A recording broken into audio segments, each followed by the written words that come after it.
মৰমৰ ছাত্ৰ ছাত্ৰীসকল, আমি আগৰ পাঠত বহুভুজৰ সম্বন্ধে বহুখিনি কথা শিকিলোঁ। বহুভুজ কাক বোলে, বহুভুজৰ নামকৰণ কেনেকৈ কৰা হয়, বহুভুজৰ অন্তস্থ আৰু বহিস্থ কোণ কেনেকৈ চিনাক্ত কৰিব পাৰি, এইখিনি শিকিলোঁ। আজি আমি বহুভুজৰ সন্নিহিত বাহু আৰু সন্নিহিত কোণ চিনাক্ত কৰিবলৈ আহোঁ।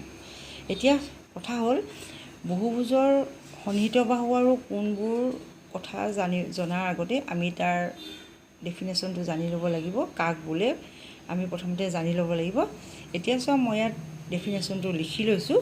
সন্নিহিত বাহু কাক বোলে? এটা উমৈহতীয়া কৌণিক বিন্দু থকা দুটা বাহুক সন্নিহিত বাহু বুলি কোৱা হয়। সন্নিহিত মানে হৈছে ওচৰা ওচৰিকৈ থকা বাহু। এতিয়া বাহু দুডালক সন্নিহিত বুলি কেতিয়া ক'বা? যেতিয়া সেই বাহু দুডালৰ এটা উমৈহতীয়া কৌণিক বিন্দু থাকিব। ঠিক তেনেধৰণে সন্নিহিত কোণ বুলি কেতিয়া ক'বা? দুটা কোণক তুমি সন্নিহিত বুলি কেতিয়া ক'বা? যেতিয়া সেই কোণ দুটাৰ এটা উমৈহতীয়া বাহু থাকিব। অৰ্থাৎ তোমালোকে এইটো ক'ব লাগিব যে উমৈহতীয়া কৌণিক বিন্দু থকা বাহু সন্নিহিত বাহু, আৰু এটা উমৈহতীয়া বাহু থকা দুটা কোণক সন্নিহিত কোণ বুলি কোৱা হয়। এতিয়া আমি এটা চিত্ৰ আঁকি লওঁ। এতিয়া মই এটা চিত্ৰ আঁকি লৈছোঁ, এটা বহুভুজ আঁকিছোঁ। এতিয়া তোমালোকে কোৱাচোন বাৰু, এই বহুভুজটোৰ নাম কি হয় বাৰু? বহুভুজটোৰ নামকৰণ কৰোঁতে আমি কি কৰিছিলোঁ? বাহুৰ সংখ্যা আমি গন্তি কৰি লৈছিলোঁ। বাহুৰ সংখ্যা আমি উলিয়াই লৈছিলোঁ। কেইডাল বাহু আছে? এডাল, দুডাল, তিনিডাল, চাৰিডাল, পাঁচডাল। পাঁচডাল বাহু আছে আৰু পাঁচটা শীৰ্ষবিন্দু আছে। গতিকে ইয়াৰ নাম হ'ল কি? এই বহুভুজটোৰ নাম কি হ'ব? পঞ্চভুজ হ'ব। এতিয়া আমি পঞ্চভুজটোৰ আজিৰ পাঠত আমি কি উলিয়াবলৈ লৈছিলোঁ? সন্নিহিত বাহু আৰু সন্নিহিত কোণ উলিয়াব লৈছিলোঁ। এতিয়া প্ৰথমতে আমি সন্নিহিত বাহু উলিয়াম। সন্নিহিত বাহু হ'বলৈ হ'লে কি হ'ব লাগিব? কোন দুটা বাহু সন্নিহিত বাহু বুলি ক'বা? যেতিয়া সিহঁতৰ এটা উমৈহতীয়া কৌণিক বিন্দু থাকিব। এতিয়া মই প্ৰথমতে আৰম্ভ কৰোঁ।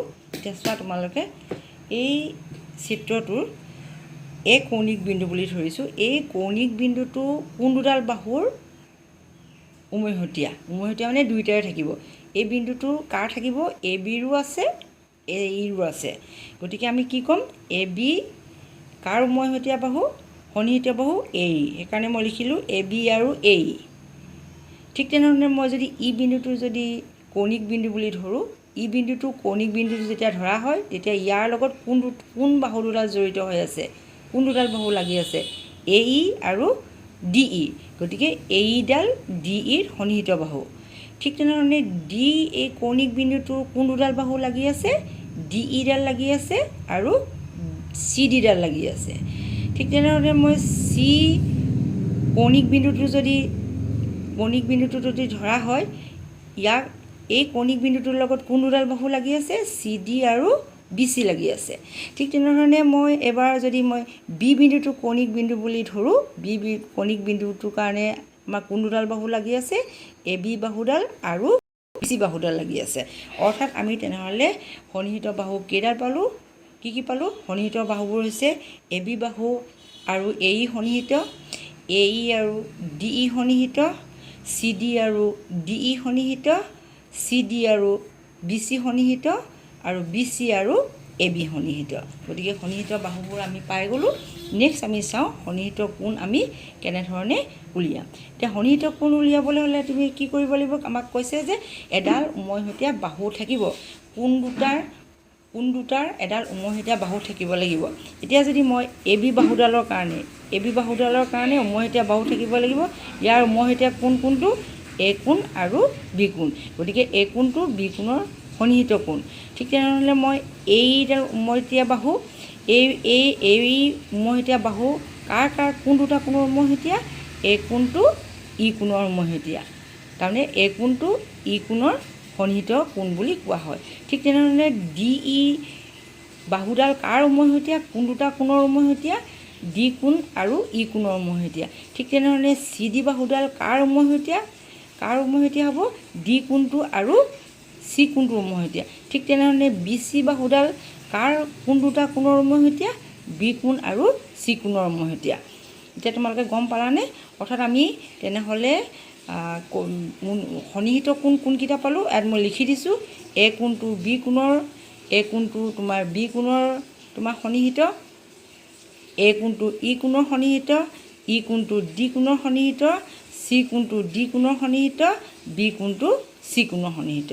এতিয়া ভালকৈ তোমালোকে বুজিলানে যে সন্নিহিত বাহু কোনডাল হয়, বাহু কোনবোৰ হয় আৰু সন্নিহিত কোনবোৰ কোন হয়। এতিয়া তুমি সন্নিহিত বাহু বুলি মই আকৌ এবাৰ ৰিপিট কৰি দিছোঁ। সন্নিহিত বাহু কোনবোৰ হয়? এ বি বাহুডাল কাৰ সন্নিহিত হয়? এই হয় হ'ল। এইডাল কাৰ সন্নিহিত হয়? এডালৰ সন্নিহিত হয়। এইডাল কাৰ সন্নিহিত হয়? এডালৰ হয়। আৰু এইডাল কাৰ সন্নিহিত হয়? এইডালৰ সন্নিহিত হয়। ঠিক তেনেদৰে কোণৰ ক্ষেত্ৰত আমি কি কৰিব লাগিব? বি কোণটো কাৰ সন্নিহিত হয়? এ কোণৰ সন্নিহিত কোণ। এ কোণটো কাৰ সন্নিহিত কোণ হৈছে? ই হয়। ই কোণটো কাৰ সন্নিহিত? ডি কোণৰ সন্নিহিত। ডি কোণটো কাৰ সন্নিহিত? চি কোণৰ। চি কোণটো কাৰ সন্নিহিত? ডি কোণৰ। এতিয়া তোমালোকে নেক্সট তোমালোকে এটা কি কৰিবা? বহীত এটা খৰভোজ আঁকি ল'বা আৰু খৰভোজ আঁকি তাৰ পৰা সন্নিহিত কোণবোৰ আৰু সন্নিহিত বাহুবোৰ উলিয়াবলৈ শিকিবা।